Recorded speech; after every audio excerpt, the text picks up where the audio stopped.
Je suis René Palincourt, le président de la Fédération nationale de l'immobilier, la FNAIM. Alors la FNAIM, eh bien, c'est 12 000 entreprises, c'est 100 000 salariés, c'est 15 métiers, et puis un développement à l'international. À l'international, dorénavant, nous occupons, et c'est Gilles Rico de Bouchy qui nous y représente, une place au bord de l'ANAR. La NAR, c'est l'organisation syndicale des métiers d'immobilier aux États-Unis, et puis également un poste à ICREA. ICREA, c'est l'outil informatique.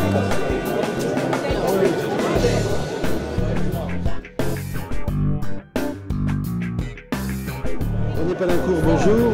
C'est la deuxième année consécutive que la FNAIM organise cette convention internationale avec Forum européen. Quelles sont vos attentes à propos de cet événement? Avant de parler des attentes, je crois qu'on se doit de tirer un grand coup de chapeau à ceux qui ont pris la responsabilité d'organiser ce congrès international à l'intérieur du 64e congrès de la FNAIM.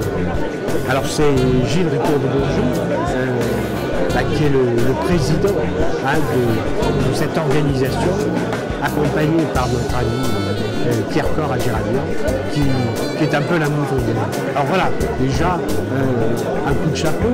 Derrière, dire que 33 nations sont représentées, on n'en espérait pas tant. Moi je suis surpris par l'énergie qu'on a dû développer pour arriver à ce résultat. Alors 33 pays représentés, avec, alors là, c'est ce qui m'a le plus surpris, c'est qu'on a même des entreprises qui participent donc à ce congrès international. Ce qui est extraordinaire, c'est qu'ils attendent du business. Et c'est ça, la finalité, c'est bien de parler de business. Le reste, c'est le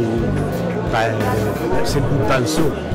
Mais l'essentiel, effectivement, c'est que derrière tout ça, il y a du business à l'international. Gilles faisait état hier d'un chiffre, moi, qui m'a surpris. 7% des transactions en France sont réalisées avec des étrangers, des acquéreurs. 7%, ça veut dire 50 000 transactions. 50 000 transactions, il faut le rapprocher, par exemple, du CIE. C'est à peu près la production du CIE. Donc on s'aperçoit que c'est un marché très important. Alors justement, 33 pays étrangers, dont 20 pays européens, dont des pays qui viennent même de Corée du Sud, du Panama ou du Brésil aujourd'hui. Quels sont selon vous les enjeux majeurs et les écueils à éviter à l'occasion de cette conférence internationale? Les écueils, j'en vois pas. Par contre, ce que j'attends, moi, de ce congrès international, c'est que nos adhérents se lancent sur ce marché international. On disait il y a un instant qu'il était significatif en chiffre d'affaires. Moi, ce que je souhaite, c'est que le maximum des adhérents de la FNAIM s'intéressent à ce marché, qui est un marché émergent.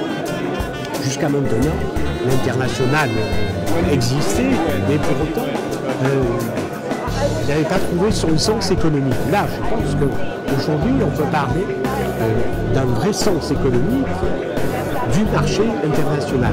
Paris, enfin la France, est la première nation visitée par les étrangers, nation. Donc, il y a ça quand même un sens.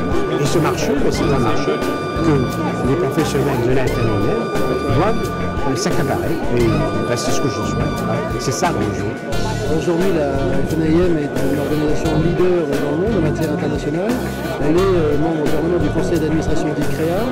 Elle est aujourd'hui reconnue par l'ANAR et par la totalité des autres... Gilles, le siège au bord maintenant de l'ANAR. Le siège du conseil d'administration de l'ANAR.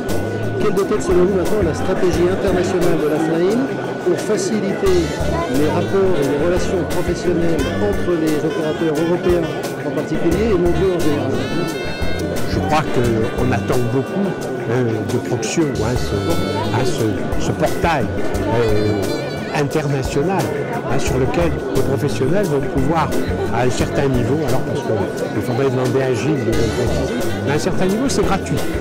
C'est donc figurer sur un portail international pour s'initier déjà à ce commerce international et puis effectivement, dans un second temps, se servir de l'outil pour être un véritable acteur de ce marché.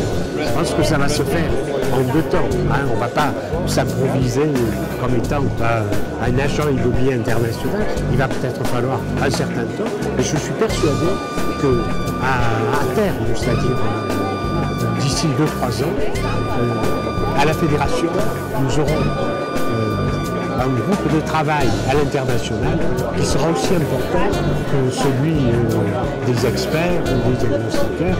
Je ne parle pas des agents immobiliers en général, mais je suis persuadé qu'une bonne partie d'entre eux cesseront à l'international. En tout cas, c'est tout ce que je souhaite, mais la preuve est faite que ça va marcher. Et que souhaitez-vous alors pour la 3e convention internationale l'année prochaine? On en a 33 cette année, j'espère qu'on en aura 40. Et pour ça, il faut s'adresser au président de ce nouveau marché, c'est-à-dire Stagis. Mais je le connais, je suis sûr que ça marchera. Merci Président pour ces réponses et c'est moi qui rendez-vous tout à l'heure sur le stand. À tout à l'heure.